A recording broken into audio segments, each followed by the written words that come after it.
Um pouquinho de humildade, velho. Essas manifestações podiam servir para as pessoas que tinham propostas com densidade chegarem nas que não têm, para conversar, sem dedo apontado, sacou? Você é um isso, você é um aquilo. Vamos saber, essa proposta é por quê? Tu acha que é essa presidente aí? Nós não somos empresários que dominam o governo desde sempre? O Fernando Henrique foi a mesma coisa. E qualquer um que sentar lá vai ser a mesma coisa. Não adianta tacar um governante, né? É a estrutura da sociedade, é a forma que as empresas mandam no governo.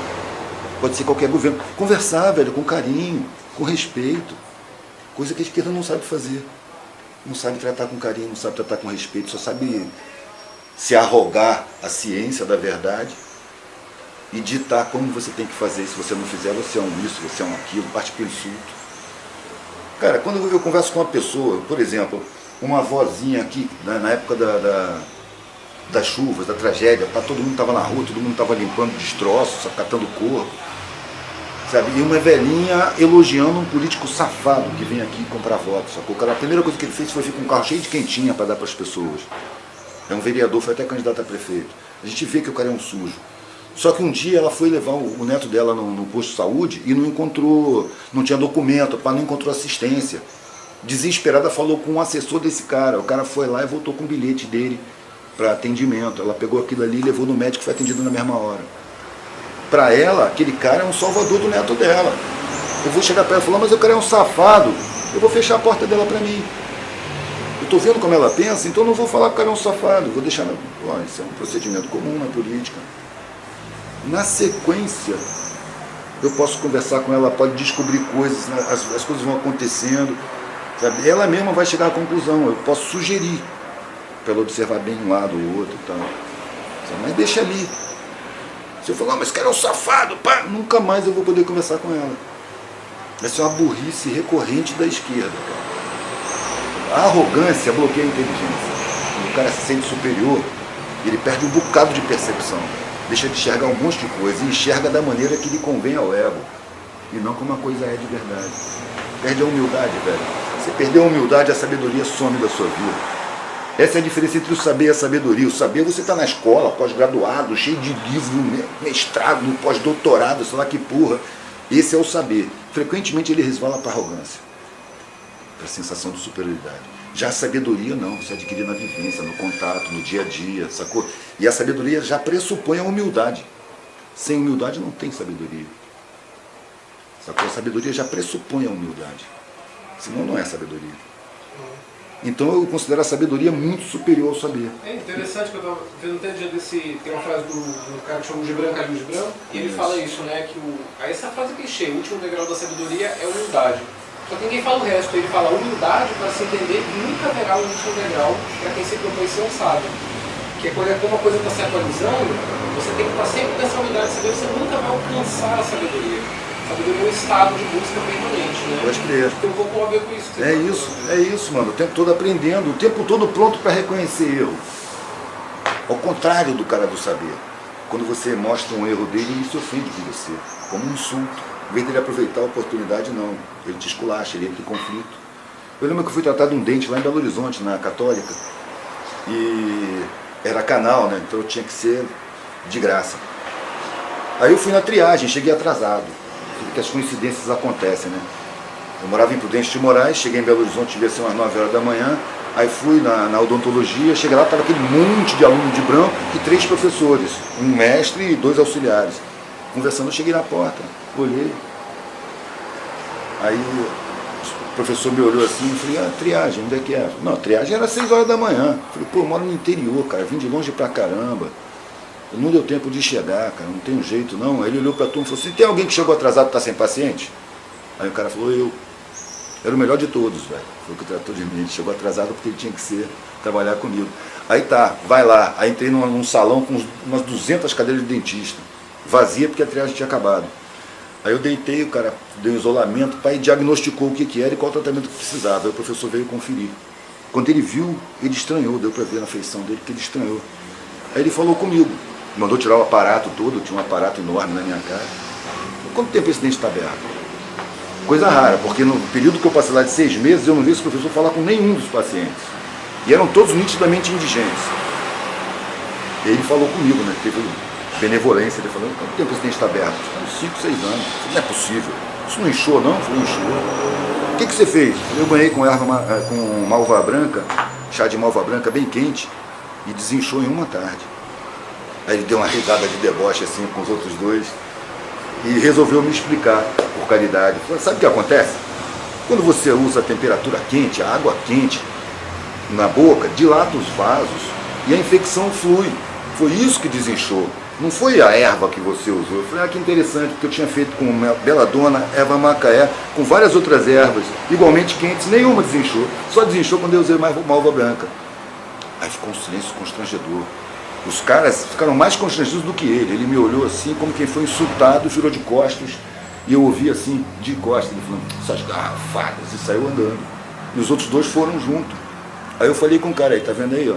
O cara se acha tão superior, tão sabedor de tudo, que acabou de perder a oportunidade de aprender uma coisa que ele não sabia. Aí o aluno falou assim, esses caras são assim mesmo, como é que é o nome da erva? Malva branca.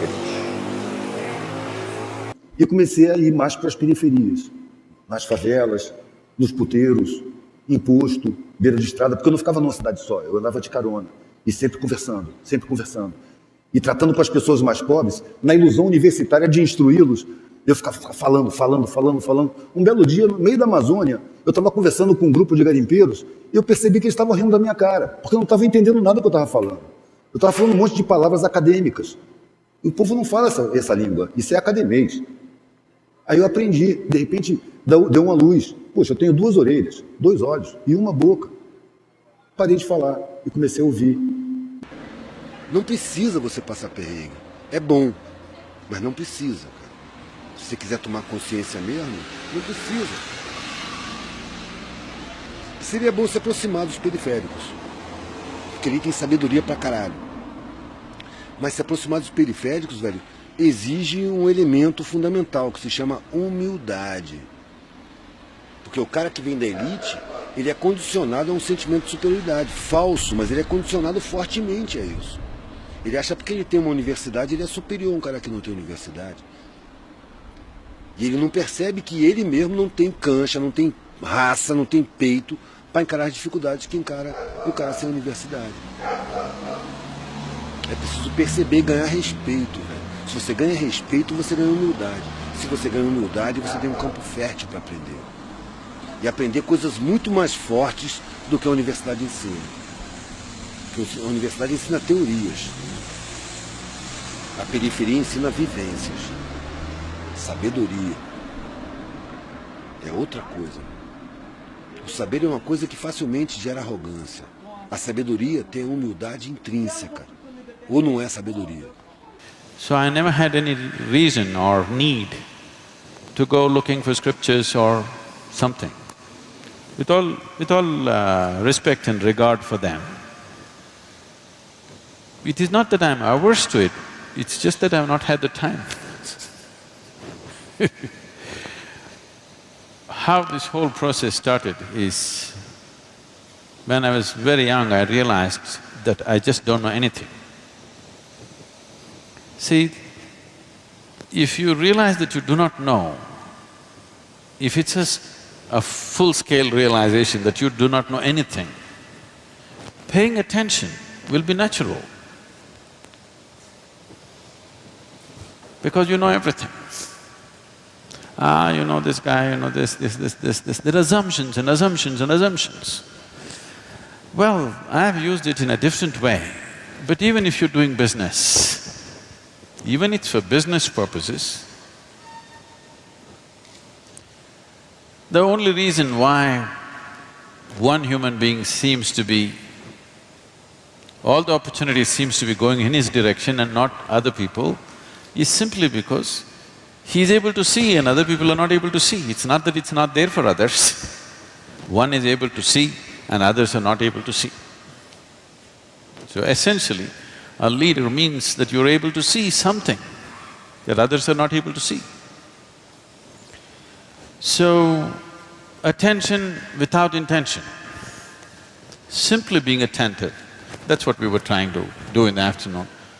Not paying attention to something, just practicing attention, a very heightened level of attention, where an unfocused attention, but when you focus it on something, just about anything has to yield, there is no other way to that attention. So, I always focused on enhancing and sharpening my attention, never on retention because what you gather is not you. Essentially, you know that you exist only because you have some sense of attention right now, isn't it? Suppose you fall asleep and you lose your attention, you do not even know that you exist. So the basis of your existence itself is attention. And this attention need not be mortgaged to anything. You just have to sharpen the attention. See, if you have a knife in your hands, there is no such thing that you have to cut only apples with this. If you have a sharp enough knife, you could cut anything that you want. But the important thing is the knife is sharp enough, so that your attention is keen enough, not for something or the other. If your attention has become very keen, if you wish to do a certain type of activity, you can successfully do it.